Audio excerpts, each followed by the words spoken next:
It was one of the most anticipated congressional hearings in decades. Former special counsel Robert Mueller told Congress his investigation into Russian interference in the 2016 presidential election did not exonerate President Trump. But Mueller refused to say much more as his testimony frustrated both Democrats and Republicans. Now we're getting reaction from the White House and those on Capitol Hill.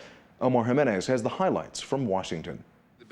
A reluctant Robert Mueller testified before Congress. We did not reach a determination as to whether the president committed a crime. Some Democrats seeing the testimony as a chance to build the case for impeachment. I believe a reasonable person looking at these facts could conclude that all three elements of the crime of obstruction of justice have been met.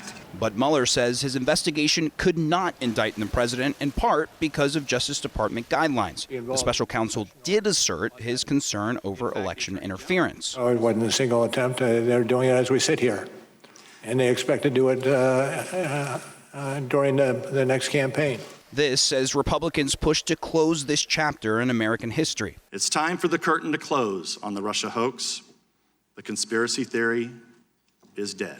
And the president hoping to move past the investigation. This whole thing has been 3 years of embarrassment and waste of time for our country. Democrats argue they still haven't seen Trump's finances, and they want to interview former White House attorney Don McGahn. We have our subpoenas in the court and the subpoenas are for information.